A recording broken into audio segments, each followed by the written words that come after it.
सुनने की कला एक बहुत ही इंपॉर्टेंट स्किल्स होता है जो हमारे पर्सनल और प्रोफेशनल लाइफ में बहुत ही ज्यादा मददगार होती है। लेकिन अक्सर हम सुनने की जगह हम हमेशा अपने थॉट्स में खोए रहते हैं और दूसरों की बातों को ध्यान से नहीं समझते।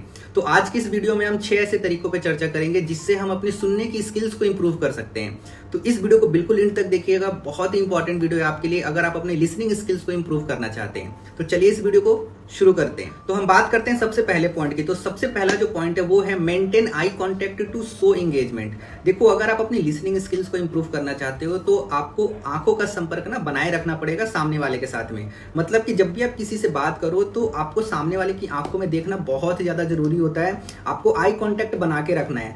इससे ये पता चलता है कि आप सामने वाले की बातों में ना इंटरेस्ट ले रहे हो। सामने वाला पर्सन ये सोचता है कि ये जो बंदा है ये मेरी बातों को अच्छे से सुन रहा है, ध्यान से सुन रहा है। तो आज से आप अपने माइंड में एक चीज बैठा लो कि जब भी आप किसी से बात करोगे तो आप हमेशा सामने वाले की आंखों में देखकर बात करोगे। सो अब हम बात करते हैं दूसरे पॉइंट की जिससे आप अपनी लिसनिंग स्किल्स को इंप्रूव कर सकते हो। तो दूसरा पॉइंट है avoid interrupting while other speak. इसका क्या मतलब होता है? इसका मतलब ये होता है कि जब भी आप किसी से बात कर रहे होते हो, जब सामने वाला कुछ बोल रहा होता है ना, तो आपको उनकी बातों को कट करके नहीं बोलना है।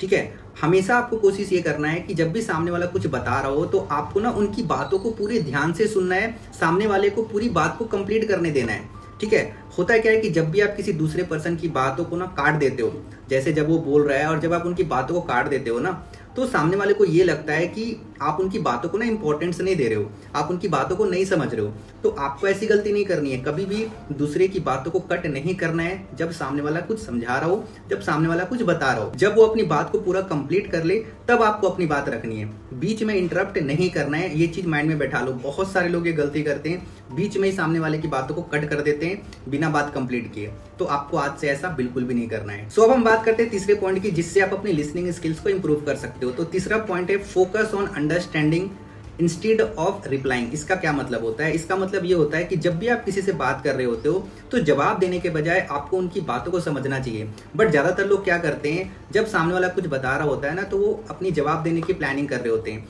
तो ये बिल्कुल गलत है। आपको अक्सर क्या करना चाहिए, सबसे पहले सामने वाले की बातों को ना ध्यान से समझना चाहिए, फिर जवाब देना चाहिए। जब आप सामने वाले को ध्यान से समझते हो तब आपको पता चलता है कि एग्जैक्टली आपको जवाब देना क्या है। क्योंकि जब तक आप समझोगे नहीं तो आपको पता कैसे चलेगा कि जवाब क्या देना है। समझ रहे हो मेरी बात? तो अक्सर आपको क्या करना है, जवाब देने के बजाय पहले आपको उनकी बातों को समझना चाहिए। सो लिसनिंग स्किल्स को इंप्रूव करने के लिए जो हमारा अगला पॉइंट है वो है आस्क क्वेश्चन टू क्लेरिफाई की पॉइंट्स। इसका क्या मतलब होता है? इसका मतलब ये है कि जब भी आप किसी से बात कर रहे होते हो और जब आपको उनकी बातें समझ नहीं आती है तो आपको ना क्वेश्चन करना चाहिए कि भाई मुझे ना ये बात नहीं समझ में आई है, तो आप फिर से बताओ। जब आप सामने वाले से क्वेश्चंस करते हो कि भाई आपकी ना मुझे बात समझ में नहीं आई, आप मुझे फिर से बताओ, जिससे सामने वाले को ये लगता है कि यार ये सचमुच मेरे बातों में ना इंटरेस्ट ले रहा है, कुछ सीखना चाहता है। समझ रहे हो? तो आज से कभी भी अगर आपको किसी की भी बात समझ में ना आए तो आपको उससे पूछनी चाहिए ताकि आप उनकी बातों को अच्छे से समझ पाओ। सो अब हम बात करते हैं पांचवें पॉइंट की। तो पांचवा पॉइंट है observe tones and body language. इसका क्या मतलब होता है? इसका मतलब ये है कि देखो, जब भी आप किसी से बात कर रहे होते हो ना, तो आपको हमेशा सामने वाले की टोन और उनकी बॉडी लैंग्वेज पे ना ध्यान देनी चाहिए। ऐसा मैं क्यों बोल रहा हूँ? ऐसा मैं इसीलिए बोल रहा हूँ क्योंकि सामने वाले की जो टोन होती है और उनकी जो बॉडी लैंग्वेज होती है ना, बहुत कुछ कहता है। मैंने क्या बोला? सामने वाले की टोन और उनकी जो बॉडी लैंग्वेज होती है ना, वो बहुत कुछ कह देता है। इसीलिए आपको क्या करना है कि जब भी आप किसी से बात करो तो उनकी टोन और उनकी बॉडी लैंग्वेज पे ना ध्यान देना है ताकि आप अच्छे तरीके से समझ पाओ कि एग्जैक्टली में वो कहना क्या चाहते हैं। Okay, so guys, listening skills को इंप्रूव करने के लिए अब जो लास्ट पॉइंट बचा है वो है यूज वर्बल क्यूज। इसका क्या मतलब होता है?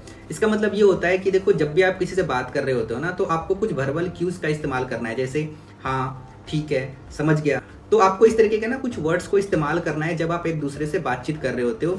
इससे सामने वालों को पता चलता है कि आप उनकी बातों को ना ध्यान से सुन रहे हो और समझ रहे हो। ये बहुत ही इंपॉर्टेंट होता है इस तरीके के क्यूज का इस्तेमाल करना। ओके, लास्ट में एक मैं आपको बोनस पॉइंट और बता देता हूँ और वो है शो एम्पैथी। देखो, जब भी आप किसी से बात कर रहे होते हो ना, तो आपको उनकी फीलिंग को समझना चाहिए और उनको सपोर्ट करना चाहिए। सो गाइस, ये थे 6 तरीके जिसकी हेल्प से आप अपनी लिसनिंग स्किल्स को इंप्रूव कर सकते हैं। अगर आप मेरे बताए गए इन 6 टिप्स का इस्तेमाल करते हैं, 6 टिप्स को फॉलो करते हैं, तो आई एम 100% श्योर आपकी कम्युनिकेशन स्किल्स में बहुत ज्यादा सुधार आएगी और लोग आपके साथ बातचीत करने में भी कंफर्टेबल फील करेंगे। राइट?